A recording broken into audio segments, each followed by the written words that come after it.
First thing we need to learn is the fighting stance. The on-guard position is easy and comfortable. The rear foot is cocked with more weight on it. So it's a 65-35. Now, Bruce Lee was known to be a fast, explosive person. This inevitably came from having a loaded back leg that was able to spring into action at any moment. And then they've got their hands like this. One hand up and then the other hand down. So what's this hand down here supposed to do? Protects the right and left side of the face and groin.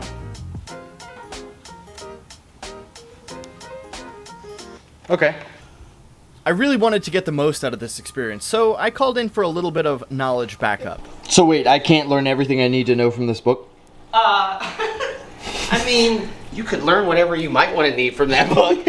This is my buddy Ed Stahl. He's technically a third-generation student under Bruce Lee. If I want to learn all of Bruce Lee's moves in a week, I have come to realize that I might not find them here. Yeah, you probably won't. But Jeet Kune Do can be summarized as absorb what is useful, discard what is useless, add specifically what is your own. Okay? Right. I read that in here. Yeah, yes, exactly. I know some of these. You know some. So it turns out that the Tao Jeet Kune Do kind of barely scratches the surface moves-wise, techniques-wise. This is actually the books that he published while he was alive. Okay. So the Bruce Lee's fighting method. This is meant to look into the brain of Bruce Lee. How good do you think you're going to be at summarizing each book in like 15 minutes? Oh, I'll be fantastic. Oh, perfect. Since Ed is such a wonderful Spark Notes, I'll use him and his teachings to refer back to and my training throughout the rest of the week. So show me what you have interpreted. It's vaguely like this. Yeah, good.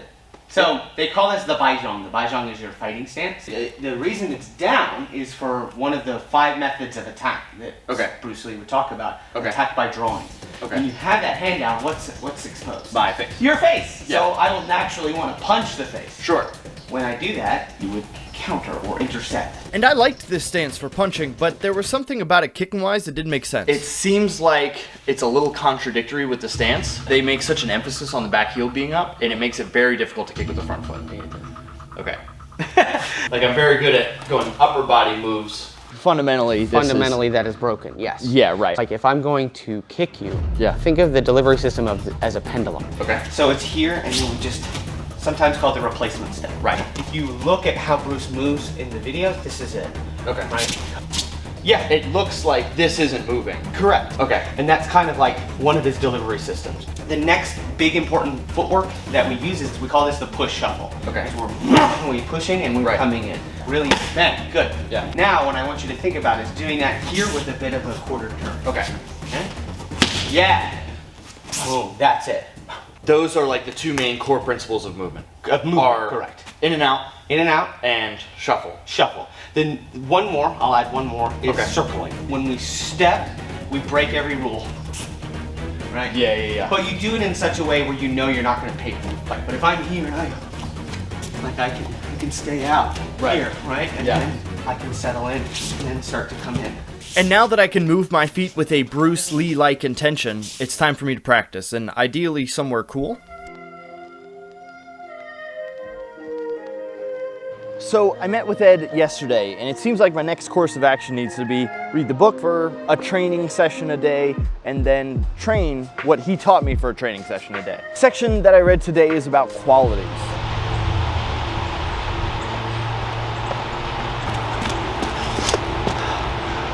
I should have thought of something cool to say before I ran down here. So qualities are things like coordination, your ability to move your hands, feet, body, core, everything all at once. He doesn't just talk about coordination of your hands and your feet and your ability to run upstairs or, fight people. But he also talks about the coordination between flexing and not flexing. Some muscles be loose, some muscles be tense. Sometimes the same muscles are loose that need to be tense later. Then he talks about precision. Everybody knows what precision is. Hit the spot that you want to hit. He talks about power. We know what power is. We know what endurance is. Then he talks about balance, and he talks about postural habits. Even if we jump up 2 things of stairs, like I want to be able to be in a good position to do something else. A center of gravity kept under delicate and rapid motion are characteristic habits of athletes in games that require sudden and frequent changes of direction. And he talks about some mental states that if you are fighting, you should be keeping. And as I was making the video with Ed yesterday, I started to think about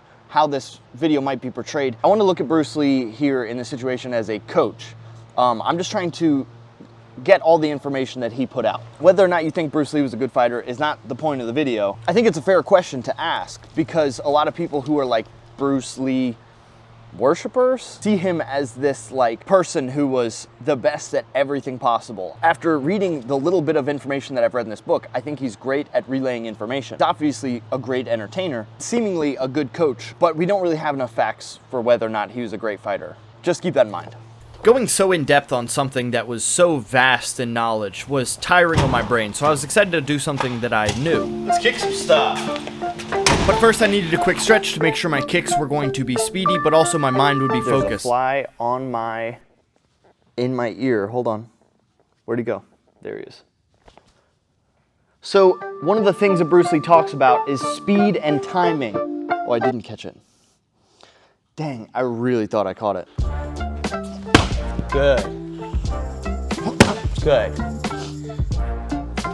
Now, if you think of it as a self-defense thing, that's to the groin. The work that I was doing on day 2 was going to really focus on the kicks, the punches, and the other types of strikes. The side kick as a delivery system, as an attack, is that way, where you would pendulum in and touch, or you would do the back step and touch. And in case you don't know my channel at all, I've been kicking for a long time, so I was excited for this part.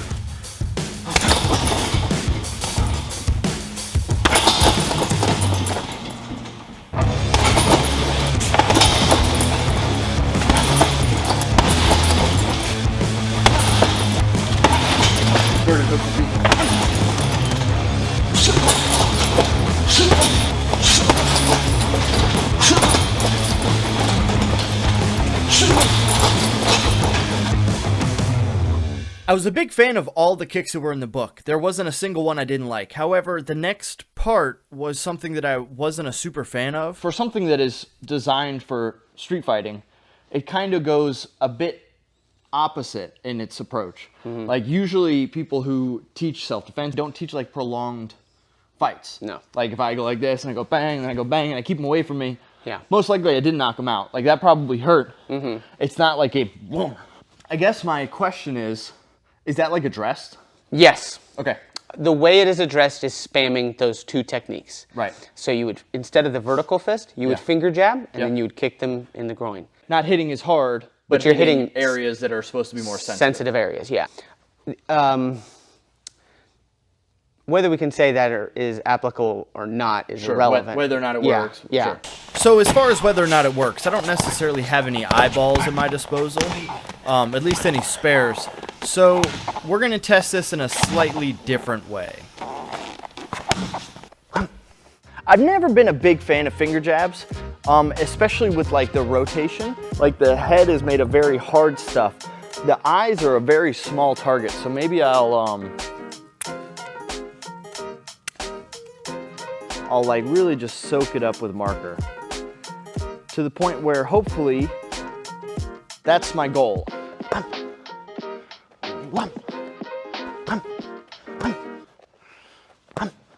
Ow, that sucks. I do think that I can be accurate enough to touch an eye.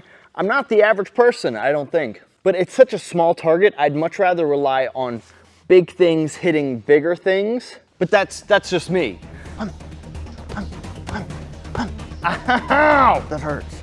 The rest of the punches are what Ed talked about. The high straight lead, the medium straight lead, because it says the medium straight leads to the body. Is the low straight lead like a straight to the, then it talks about slanting right, slanting left, and then double. And then in the notes, he breaks it up into quadrants, upper right, lower right. I could go upper left, I go lower left. The main goal seems to be to get off the center line, basically. By the end of day 4, I felt really good about all the punches and the kicks, but now it was time to add a little bit of defensive spice. Oh, this is very interesting. Then it just goes into kicking a man while he's down, and not like in a metaphorical way, like physically kicking a human's head. Talks about kicking below the ear, toe to the base of the neck. And then these next couple, I'm probably not allowed to say on YouTube. I'm just gonna play it safe. Toe to coccyx?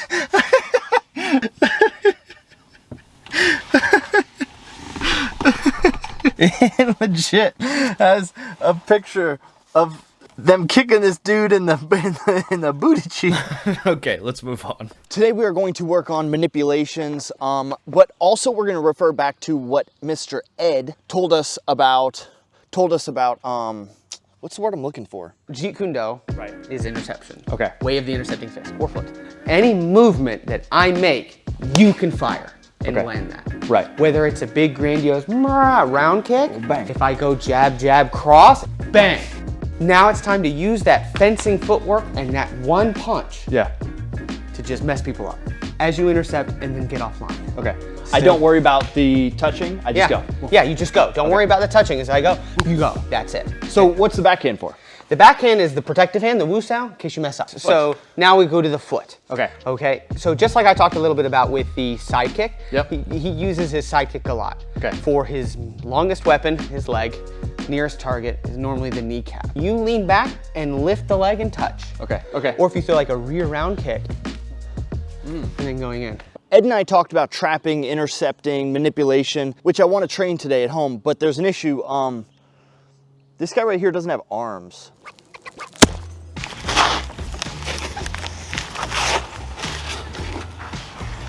So we're gonna work on a couple different things today. We're gonna work on the timing since we have something that actually moves. We're gonna work on countering since we have something that has hands. I kinda wanna work on that stop kick that he had. I also wanna try some drills for reaction time. The object to parry is to use just enough deflecting motion to protect the threatened area. So if the punch is coming to you, you don't wanna move it way over here. You don't need to. You can just move it, boom, just enough that it doesn't hit you, and it also causes an opening. If I move it way out, one, I can kind of turn stuff into me. I leave myself more open, so rather smaller parry, whether it be to the inside, whether it be the outside. And then he talks about evasiveness, which would be like slipping, it would be pulling, rolling. But honestly, now at this point, I just kind of want to stop talking and train. So, please.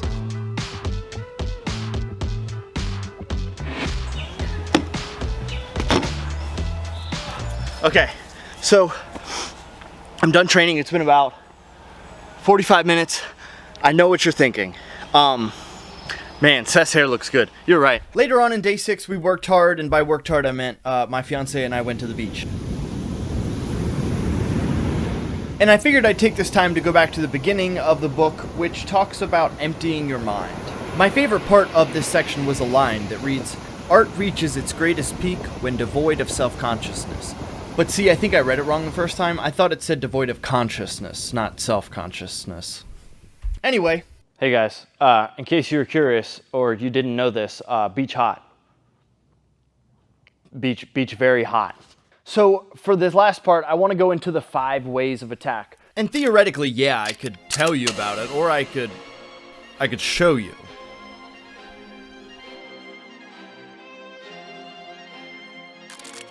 Just ignore the shorts. My mom watches the channel, and really nobody needs to see that anyway. The first one is a simple angle attack. Usually this is a one-off, single strike that comes off of an angle or maybe after a feint. These first few rounds I was struggling. I could get kind of the stance, and I could get some of the single attacks, but my lead leg was ripe for the kicking. The next way of attack would be immobilization, which I'm trying to do with this hand here, where I push and then trap. Or an example that I like more, this one here. I found a little success with the step behind side kick. That would definitely play a role as we go further on. I think it technically falls under progressive indirect attack, which would be what this is right here. Low kick, fake the low, high. I tried playing with the stopping side kick here, but this guy trained in Thailand, I wasn't going to out-teep play him. I did find this low pendulum roundhouse kick pretty useful. I used that a bunch. I also tried this backwards roundhouse kick. It's a good angle for people who are checking kicks regularly. However, defensively, this has some faults. Like, check this out. When he immobilized my front hand, I didn't have much to block with, other than my face. The next method of attack would be attack by combination. I found this one difficult. Jordan didn't, but with this lead stance being the way it is, there's only so many things that you can do combining wise. Like, this one's probably the best one I found. The last one is attack by drawing. I have 2 examples for this one. I really wanted him to throw that back leg roundhouse kick, so I could try and sweep that leg. The next one's probably the most basic example. Hey, my hands are down, punch me in the bah! Actually, that busted his nose a little bit. That wasn't my intention. I'm sorry, Jake. As the rounds went on, I decided to have some more fun based off of athleticism. You know, some movie Bruce Lee stuff.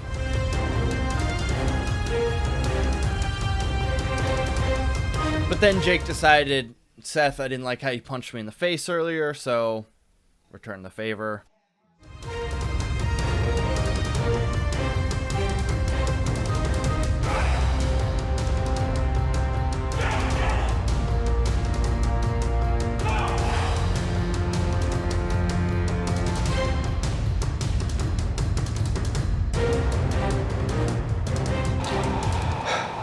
Jumpsuit didn't help. What's really cool that I just noticed is that these 5 ways of attacks were the last thing that he was making notes about before he passed away. The last delineations Bruce Lee was using to explain his movements just prior to his death. In the history of the Tao, it says during his life, Bruce Lee had been working on writing a book about Jeet Kune Do, but struggled with whether or not to publish it. He was afraid that the book might be used as a Bible of the sorts, a thing set in stone, a gospel truth that would ultimately limit the reader rather than liberate him or her. It almost kind of seems like maybe he knew how people felt about him. The perception that we have of him now is like so one side or the other. Either everything that he said was pure gold, or people really kind of dislike the idea of him being the greatest martial artist ever. It probably comes through movies and having such a glorified version of him be the most well-known version of himself, rather than the one that reads, sits down, takes notes, and just kind of tries things. So, what are my thoughts? I feel like I was able to utilize a lot of what was in this book. With that being said, I don't think these were my best sparring rounds. In fact, I don't think they were my best sparring rounds by a lot. However, at the end of this sparring class, I wasn't super worried about how good I was doing, what I was able to make work, what I wasn't able to. It just was. Sparring's kind of useful in that way, in general. You don't have to win or lose in sparring to be getting better. And I also think that if Bruce Lee was still alive today, this would look a lot different than it does now. I got eaten up by leg kicks. It was kind of ironic that Bruce Lee didn't love Thai boxing, and that's what I went against. But I do think this was a good read. I would say overall, I had a very useful educational experience from this book and this week. Subscribe or I'll kick you. Bang!